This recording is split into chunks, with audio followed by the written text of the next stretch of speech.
Assalamualaikum warahmatullahi wabarakatuh. Perkenalkan, nama saya Ahmad Faisal Bahtiar. Saya guru mata pelajaran Sejarah Indonesia di SMK Negeri 1 Adiwarna, Kabupaten Tegal.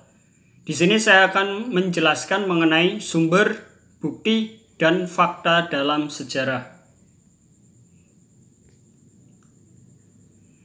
Di bagian yang pertama, yaitu merupakan Candi Borobudur. Ini merupakan warisan dunia yang dibangun pada dinasti Syailendra.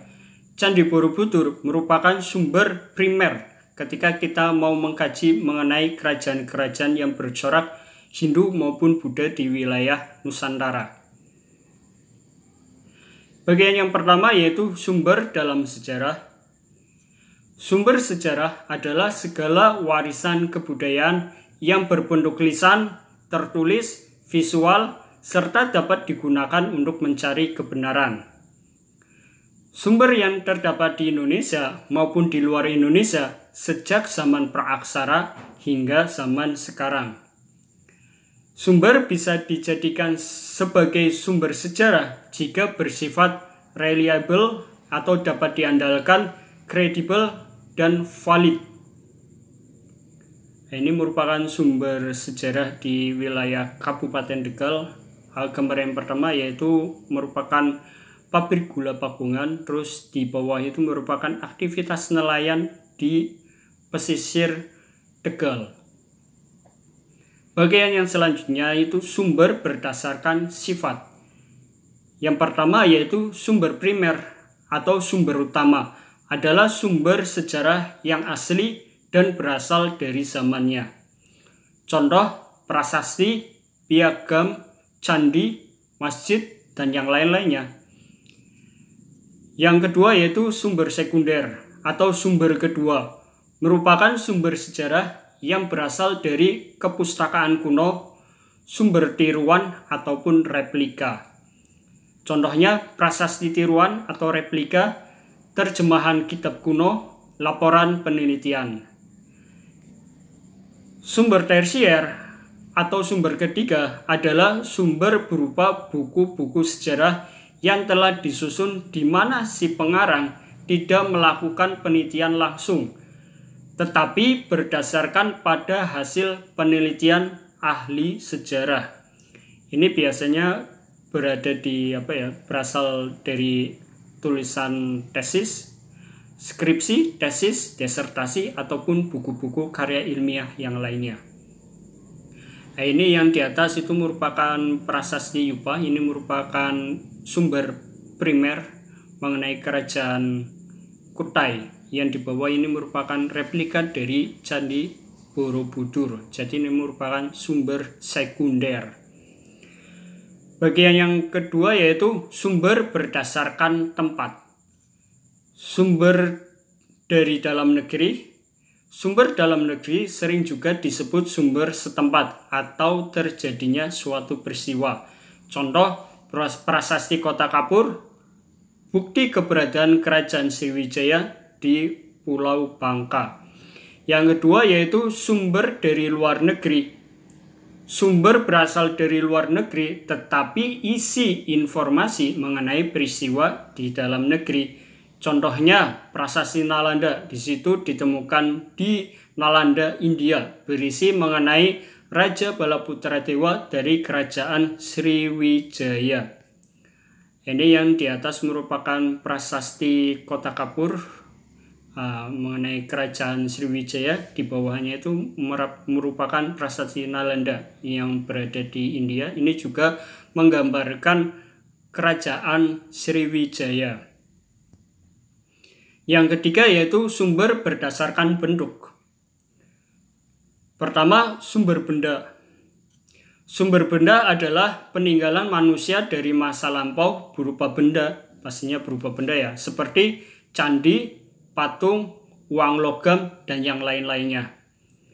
Cara mengetahui usia peninggalan benda pada masa lampau itu menggunakan yang pertama yaitu cara tipologi, yaitu cara mengetahui usia benda berdasarkan bentuk. Semakin sederhana maka usia semakin tua. Yang kedua yaitu stratigrafi atau cara mengetahui usia benda berdasarkan lapisan tanah. Semakin ke bawah tanah, maka usia semakin tua. Yang ketiga yaitu secara kimiawi. Cara mengetahui usia benda dengan menggunakan unsur kimia. Ini biasanya menggunakan uji karbon. Nah, ini gambar yang pertama ini merupakan lapisan tanah. Jadi kalau semakin dalam diketemukan benda tersebut, maka semakin tua usia benda tersebut. Nah, yang foto yang di bawah itu merupakan uji coba yang dilakukan oleh peneliti mengenai gading gajah. Tapi kalau seumpama secara tipologi, kalau semakin sederhana benda tersebut, maka usianya semakin tua. Selanjutnya yaitu sumber tertulis. Sumber tertulis adalah segala keterangan dalam bentuk laporan tertulis yang memuat fakta-fakta sejarah. Sumber tertulis seperti prasasti, kronik, babat, piagam, dokumen, surat, kabar, hikayat, notulen, dan yang lain-lainnya. Pokoknya berupa tertulis. Contoh, Kitab Negara Kertagama merupakan sumber sejarah Kerajaan Singosari dan Kerajaan Majapahit.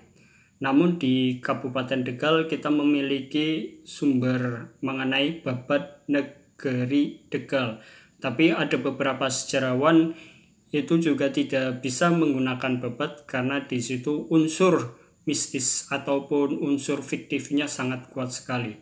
Dan di gambar yang kedua itu merupakan kitab dari negara Kertagama, tapi kalau sekarang sudah diterjemahkan bahkan sudah dibukukan. Selanjutnya yaitu sumber lisan. Sumber lisan adalah segala keterangan yang dituturkan oleh pelaku atau saksi peristiwa sejarah. Saksi yang masih hidup seperti pada masa Jepang, Perang Kemerdekaan, Orde Lama, Orde Baru, bahkan saat peristiwa G30S. Kenapa saya tidak memakai PKI di dalamnya? Nanti kita bahas di pertemuan selanjutnya. Keuntungan sumber lisan yang pertama adalah dapat menggali secara detail pelaku suatu peristiwa. Yang kedua, dapat mewawancarai pelaku yang tidak disebutkan tahu tidak terdapat dalam dokumen. Maksudnya yang mewawancari itu tidak ada di dalam dokumen, seperti itu. Yang ketiga yaitu dapat memperluas permasalahan kesejarahan. Ini merupakan wawancara saya mengenai tesis saya yang berjudul Perkembangan Pelabuhan Perikanan Pantai. Saya mewawancarai dari mulai tingkat pusat maupun di tingkat daerah. Bahkan ketika pada waktu itu saya wawancara di salah satu mall kayak gitu. Jadi memang lokasi itu terserah, mau di mana saja boleh, tapi memang poin-poinnya itu harus sudah tersampaikan. Terus yang gambar yang kedua ini merupakan wawancara saya dengan salah satu pekerja dari luar negeri, dari Korea Selatan. Ini merupakan di depan PT Blue Sea Seafood Industry yang ada di Kota Tegal. Bagian selanjutnya yaitu sumber rekaman. Sumber rekaman adalah sumber sejarah yang berupa rekaman baik suara maupun gambar. Contoh rekaman suara pembacaan teks proklamasi pada tahun 1950 dan pidato Bung Tomo saat 10 November. Memang kebanyakan orang mungkin belum mengetahui bahwa pembacaan teks proklamasi secara direkam itu dilakukan IR Soekarno tahun 1950. Jadi ketika 17 Agustus 1945 itu hanya pembacaan dan difoto tanpa direkam. Contoh yang lainnya yaitu rekaman gambar aksi demonstrasi mahasiswa pada tahun 1998. Ini gambar yang pertama merupakan peristiwa 10 November, penyemangatan dari Bung Tomo untuk menggelorakan area-area Surabaya untuk mempertahankan wilayah Surabaya yang pada saat itu mau direbut oleh tentara sekutu. Gambar yang kedua yaitu pengepungan yang dilakukan oleh mahasiswa di gedung DPR RI pada tahun 1998. Bukti dan fakta dalam sejarah.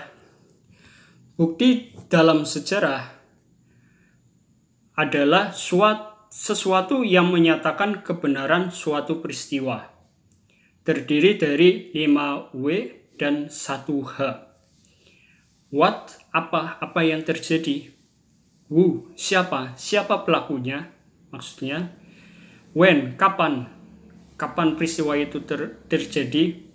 Where, di mana, lokasinya itu di mana. Why, kenapa peristiwa itu bisa terjadi. How, bagaimana peristiwa itu berlangsung, seperti itu. Nah, ini merupakan wawancara saya dengan beberapa narasumber di Kota Tegal. Nah, ini saya melakukan pendalaman wawancara ini menggunakan 5W plus 1H mengenai tesis saya yang berjudul Perkembangan Pelabuhan Perikanan Pantai Tegal Sari tahun 1998 sampai 2016. Bagian yang selanjutnya yaitu fakta dalam sejarah. Fakta sejarah adalah keterangan tentang terjadinya peristiwa yang didasarkan pada bukti yang ditinggalkan sesudah mengalami pengujian secara cermat.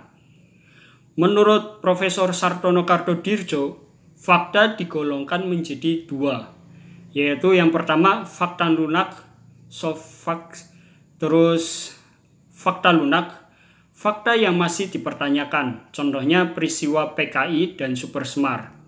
Yang kedua yaitu fakta keras, fakta yang tidak bisa dibantah, contohnya Proklamasi 17 Agustus 1945.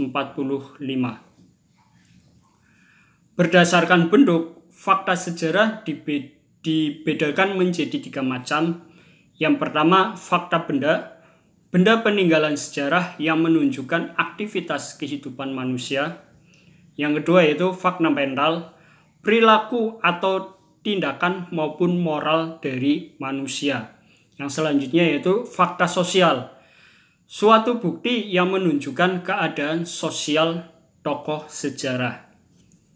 Nah, ini merupakan bukti lunak yang di atas. Ini merupakan surat Super Semar, tapi masih diragukan kebenarannya.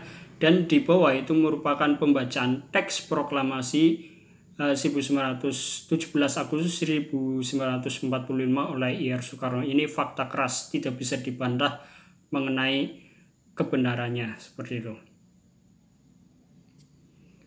Oke, terima kasih. Itu materi yang bisa saya sampaikan. Jika ada pertanyaan, silakan bisa ditulis di kolom komentar dan bisa chat ke WA saya, ataupun bagi siswa saya bisa dikomunikasikan di Google Classroom masing-masing. Sekali lagi, cas merah, jangan sekali-kali melupakan sejarah. I.R. Soekarno. Salam siswa juara. Terima kasih. Wassalamualaikum warahmatullahi wabarakatuh.